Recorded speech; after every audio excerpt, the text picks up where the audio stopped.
पश्चिम बंगाल की मुख्यमंत्री ममता बनर्जी को विपक्षी इंडिया गठबंधन की कमान मिल सकती है। 3 सियासी फैक्टर से इस बात के संकेत मिल रहे हैं। ममता बनर्जी ने हाल ही में इंडिया गठबंधन की कमान संभालने की इच्छा जताई थी। टीएमसी सुप्रीमो ने कहा था कि अगर मुझे इसकी जिम्मेदारी मिलती है तो मैं गठबंधन को लीड कर सकती हूँ। जुलाई 2023 में 26 विपक्षी दलों ने मिलकर इंडिया नाम से एक गठबंधन तैयार किया था, जिसमें Congress, Samajwadi party, NCP, Sharad, Shiv Sena, Uddhav, DMK, Trinamool, RJD, CPM और झामुमो जैसी पार्टियां शामिल हुई थी। जुलाई 2023 में बेंगलुरु की एक बैठक में विपक्षी दलों ने मिलकर इंडिया गठबंधन तैयार किया था। तब से 17 महीने बीत गए हैं, लेकिन गठबंधन के भीतर चेयरमैन का पद रिक्त है। जनवरी 2024 में गठबंधन ने नीतीश कुमार को यह पद ऑफर किया था, लेकिन उन्होंने लेने से इनकार कर दिया। बाद में नीतीश कुमार खुद इंडिया से बाहर चले गए और एनडीए में शामिल हो गए। इसके बाद चेयरमैन पद के लिए कई नामों की चर्चा हुई, लेकिन आपसी सहमति की वजह से किसी एक नाम पर फैसला नहीं हो पाया। हरियाणा और महाराष्ट्र में इंडिया गठबंधन की हार के बाद ममता बनर्जी ने चेयरमैन पद पर दावा ठोक दिया है। 3 सियासी फैक्टर से ममता बनर्जी की दावेदारी को बल भी मिल रहा है। इंडिया गठबंधन के भीतर कांग्रेस के पास तृणमूल, सपा, एनसीपी, शरद, आरजेडी, डीएमके जैसी पार्टियां मजबूत स्थिति में हैं। ममता बनर्जी ने जब इंडिया गठबंधन के भीतर इस पद को लेकर दावेदारी की तो उनके समर्थन में शरद पवार से लेकर लालू यादव और राम यादव से लेकर उद्धव ठाकरे तक उतर गए हैं। शरद पवार का कहना है कि ममता बनर्जी में यह क्षमता है और उन्हें यह पद देने पर विचार किया जा सकता है। शिवसेना यूबीटी के संजय राउत ने भी मामले में विचार करने की बात कही है। आरजेडी सुप्रीमो लालू प्रसाद यादव ने भी ममता बनर्जी की पैरवी की है। लालू का कहना है कि ममता इंडिया गठबंधन का नेतृत्व अच्छे से कर सकती है।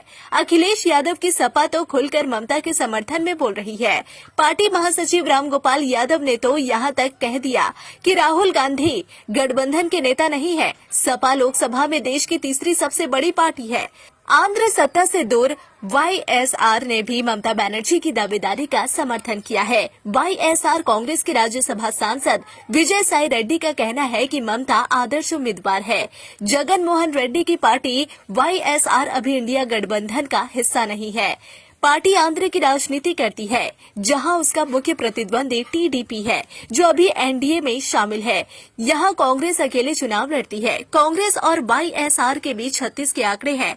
जगन मोहन पहले कांग्रेस में ही थे, लेकिन 2011 में पार्टी से नाता तोड़ उन्होंने खुद की पार्टी बना ली। वर्तमान में जगन की बहन शर्मिला कांग्रेस की प्रदेश अध्यक्ष है। इंडिया गठबंधन के गठन के बाद अब तक 12 राज्यों में विधानसभा के चुनाव हुए हैं। इनमें मध्य प्रदेश, छत्तीसगढ़, राजस्थान, हरियाणा, ओडिशा, आंध्र प्रदेश और महाराष्ट्र के चुनाव प्रमुख है। मध्य प्रदेश, हरियाणा, छत्तीसगढ़ और राजस्थान में बीजेपी का सीधा मुकाबला कांग्रेस से था। कांग्रेस पार्टी चारों ही राज्यों में बुरी तरह चुनाव हार गई। वहीं झारखंड में बीजेपी का सीधा मुकाबला झामुमो और कांग्रेस से था, जहां बीजेपी हार गई। इसी तरह कांग्रेस जम्मू कश्मीर में छोटे भाई की भूमिका में थी और यहां भी इंडिया गठबंधन ने बीजेपी को पटखनी दे दी। यानी जहां जहां कांग्रेस छोटे भाई की भूमिका में है, वहां तो गठबंधन को जीत मिल रही है, लेकिन जहां खुद आगे रहती है वहां हार जाती है।